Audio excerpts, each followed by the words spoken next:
Nigerian courts has freed Malami, a man that was financing terrorism in Nigeria, sponsoring them, giving them AK-47s and ammunition. The man now filed that same case to Finland. Okay, they have released a man who the courts collapsed his case for terrorist financing.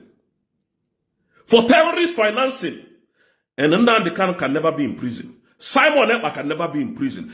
Simon's case must be collapsed the same way Malami's case was collapsed. David Masanga filed out and sent it to Alexander Stubb and told, because Alexander Stubb case in Finland and Nigeria is already in court. So we are waiting until that day. I don't want to go through that route because it is always good to surprise your enemy. You know, because people have been writing, oh, Rose, tell us about David Masanga. I keep telling you, don't worry. What is coming, you don't even know what is coming. Just calm down. And because we don't want to say it again, so that they don't go and start looking for who to bribe. Now that they don't have eyes in the government, it is difficult for Nigeria to penetrate it. Anything that they are doing now is coming too late. They went to bribe, what is his name? What is her name? This foolish woman, Bianca to jail Simon. All of them from A to Z will come to United Kingdom. Now. This is the best time for Biafrans. You see all those things that they will send them dignity, they will send Biafra. No. They will come themselves. Tinubu will delegate people that will come there and defend Nigeria in the global world. Now, you know, when these people think that they are smart, they are not smart. They don't know anything about international law. I keep telling you, Nigeria fears what you write and document. They fears anything called documentation. They can't defend it. When Mazi Simonekpa case came up, because they have lied to finish authority, what they did was to bribe Alexander Stubb, bribe everybody. The president of Finland was so corrupt, so bribed, that he could not resist Tinubu's money and jailed an innocent man. That's how corrupt Tinubu is. That's how corrupt Alexander Stubb of Finland is. And they jailed him. Now that case is going to appeal. They know that they are finished. That is why they are using Bianca to come now and see how they can do it. So that Mazi Simonekpa will be extradited. He cannot. That is why they brought out that list telling you that Mazi Simonekpa is a terrorist. So that they will see if the world can be able to, you know, hold that. But they came too late. The ball has turned around. We are going to see. Finland's prime minister's case is coming up in August. We're going to see how that is going to collapse. And then what Finland will do. Because I know these people, they're very wicked people. They don't want, how will a black man defeat them? Imagine that kind of mentality. But thank God that Pan-African, David Masanga has pressed them in a corner they can't expand their evil agenda in Nigeria anymore. They can't, you know, press up on the wickedness that they are constituted against Biafrans. These people are evil to the core. Finland, they are very wicked people. Jailed almost about 14 of our brothers that did nothing to them. Jailed prime minister. When they find out that the world was against them and they know that they were committed, they left all those people and held prime minister. Does that not send a signal to any one of us? And they called him a terrorist. And Nigerian government had the audacity to call him a terrorist. The woman, Amina Mohammed is as tall as this fence. Tall woman, a Fulani woman now. I know him. Amina Mohammed is the secretary to Antonio Guterres, the Secretary General of United Nations. His secretary is Amina Mohammed, a Fulani man. A Fulani man, a Fulani woman is opposite of what Biafra stands. I'm telling you that that woman will never go any far in regard of Biafra referendum. Fulani woman, Fulani man in Africa is a bush dweller. They don't have a permanent land. They don't have a permanent community. They don't have a permanent state. They are all bush dwellers. They are the nomads people. They live nomadic life. They wander from place to place. Akede nenwerane, manoda onwelane. These people wander from place to place. They don't like Igbo. They don't like Yoruba. They are all land grabbers. I mean the Fulani man. That's why Amina Mohammed or Aisha Mohammed can never, ever solicit for Biafran states. No peace suggestion from the woman. I'm telling you. United Nations Security Council has an assistant secretary general, a lady by name Dr. Mohammed Amina, who comes from the same region, the same country. She has never even put up a word to the United Nations Security Council about the human rights abuses in Nigeria. Another country, Finland, one of the most obnoxious states that preaches wine and drinks water, or preaches water and drinks wine, with the Nigerian rogue system of Buhari and now Tinubu. The situation in Nigeria is as bad as we can call it. It's the worst. It has gone. There are two countries in Europe that I want to target: Finland and Norway. These two countries preach water and preach wine and drink water. Back in their countries, they have arrested African activists. They have arrested people who are simply saying, we have run away because of problems that you people are not telling the world.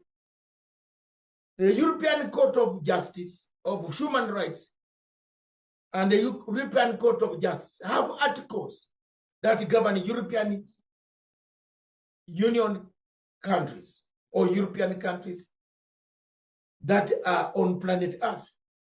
If you see a conflict on the African continent in any of the states, you go back and several articles and the European Union, European courts, and report a conflict.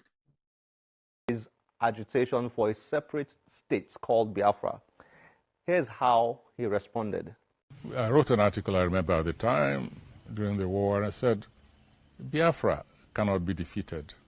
People misunderstood what I was saying. I'm saying that once an idea has taken hold, you cannot destroy that idea. You may destroy the people, the carriers of that idea on the battlefield. Yes, this is known. But ultimately, it's not the end of the story. Otherwise, the Scots would not have gone recently through a process of trying to detach themselves from Great Britain. Old as that democracy is. And yet that was taking place in the United Kingdom. So let's not take this position of, don't even talk it. Under my watch, this will never happen. Don't say things like that. Go into that environment and ask, what is it that we can do to make you content, to make you happy, to make you feel part of this entity. There is no need. These are the advantages of staying. Listen to some other Biafrans and ask them why they want to stay. This is what we are ready to push as the overall governance authority in this area. But don't go around saying the sovereignty of this nation is indivisible, is non-negotiable. All that kind of language, for me, it only makes... If you permit me to jump in here as well, what do you make of this opinion of a good number of people that the traverse of Nnamdi Kanu and simonekpa is a blessing in disguise for Biafra struggle? Because according to them, that these have catapulted the struggle to areas where Biafra have not been heard in the past. Either by omission or by commission, you are very correct. You know, whichever way you look at it, there's an impact, serious, deep impact. You know, they may not actually know, how it got to that point. But I can tell you that whatever God is in support of, that is what it is. You know, today, Biafra is being discussed all over the world. you know, and all the plan by the federal government to bring down that struggle, you know, has ignited and have taken different dynamic dimensions to the glory and success of the real thing. And what is the real thing? You know, the coming of the first Jewish black nation. I keep on saying it, the coming of the first Jewish black nation in the world. Anybody that does not want, unless Nigeria, you know, come to the table to regress, if Nigeria continue to move in a negative form, then the application of the positive form to save Africa and save black race is the way forward is Biafra. Well, Mr. Chinedu, let me tell you what Barrister Maswell said upon visiting the Kano at Sokoto Correctional Center. That place have turned to a privilege. That he met about 15 individuals who came from all over the world, waiting for turn to be granted permission by Nnamdi Kanu to meet with him. What is can I shock you? Can I shock you? Yes, you know, yes. Did you discover that the Middle Belt Student Association national president went to Sokoto prison to plead with Mazi Nnamdi Kanu for them to join Biafra struggle, to join Biafra as a nation? The video is there. Right there. They paid their money, they paid their ticket, they paid everything. Not only that, the current Igbo youth movement leader was also, what will you count? You know, it has gotten to a point that I think the federal government is now, you know, feeling that it was unfortunate that they mistakenly, you know, told that line of trying to pronounce that illegality on Mazi Nnamdi Kanu. If I may ask this question, because some are arguing that perhaps the world have never seen this type of thing. You say you convince somebody on the basis of terrorism, but you are seeing who and who in the world, in the country, pay a visit. To the extent that a sitting governor, talking about LSOT, when in his capacity as a governor, people are saying maybe the government will have everything, because how can you say you convict a terrorist and you are seeing people openly identify with him? They are already flooding there. Not only that, let me tell you, Americans are also sending diplomats to that place secretly. Israeli government are also sending diplomats secretly. And remember, the development currently now is that the Italian government have recognized Biafra as a sovereign nation. They have also sent their delegate to Sokoto. You can go and fact check. You know, so many, Germany, Russia, you know. And even in the midst of this, he is receiving honorary citizenship from one of the states. That is what it means. It means it has gotten to that level that Mazi Nnamdi Kanu is no longer about an African hero. It has become a global, you know, figure, a reference point, you know, to the surprise of many. They are celebrating him. He might not be here. Even if he gives Sokoto chance today, or Erufai, I mean, what does he call him? The Emir of Kanu. Today, if you give all these people opportunity, Sanusi now, they want to go and visit Mazi Nnamdi Kanu because, you know, they have realized that this guy has actually came, saw, and actually conquered.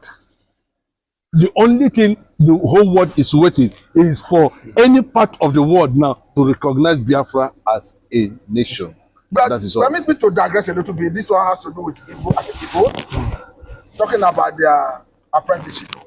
I stumbled on a video, someone outside the country, saying that the Igbos have the best apprenticeship in the world. That people are already studying this apprenticeship in the high institutions outside the country. How did this come about? Talking about the apprenticeship. I think they say necessity is the mother of invention. You know, this is a tribe that was fought by the whole world. You know, and they try to defend themselves. You know, to the extent. See, the Biafran war was not lost. The Biafran war was lost because the entire Igbo territory were not in unity. You know, there was so much reservation, especially those from our neighboring brothers. You know, if there was unity among them and they were able to stand in oneness, I don't think that there will be an extent that massive level of destruction would have happened, that the Igbos would have lost virtually everything. And the only way they needed to start is that the federal government decided to give them 20 naira. You know what it means for you to have. Well, I'm telling you, it's 20 naira. Anything that is anything outside that, you know. And they started with that 20 naira. How they start? They will tell you that the Igbos are not a unit, but they are. You know, in all ramifications, they have remained the best setters in everything that has to do with professionalism in Nigeria. They are the first. They are the break jinx because anybody, even anything about coup, the Igbos started it first in Nigeria. So you can see now they wanted to oppress and suppress, but somewhere along the way they were able to discover and find themselves, you know, that the only way to come out from the ashes of the Nigeria-Biafra war is to engage deeply in anything that has to do with, you know, trade. And what is trade? You can see it very clearly that one Igbo man can feed an entire family. Apprentice is there. One boy is there, the family of one boy is there, just one person will cater all at the end of the day. So gradually the white men begin to discover that, you know, these people that they thought that wouldn't have risen to anything have come up, you know, to an extent that they are just, and the thing is that you know, I think those are the culture that Igbo man imbibed and was able to, you know, put to a level that, you know, they feel that again. But finally on this apprenticeship phenomenon, was it before or after the Civil War? Okay, it has been practiced in our DNA, you know. Yes, it's one. That's what they tell you, that we are Jews. You know, we are from that part of the world. We are Israelis. We are African Jews. You know, even if you go to Israel today, they will tell you. If you go to anywhere in Africa, they will tell you. Even in Nigeria here, they will tell you that we are the Jews of this country. We are the Jews of. No, they don't dispute that one. We are. So it is in our DNA, you know. Whatever we lay our hand at, because we call Ojukwu Abiyama day and night. Whatever we lay our hand, it is only God that knows how He's going to transform it to good and to success and to prosperity. I think I must say every time. This is a good lesson.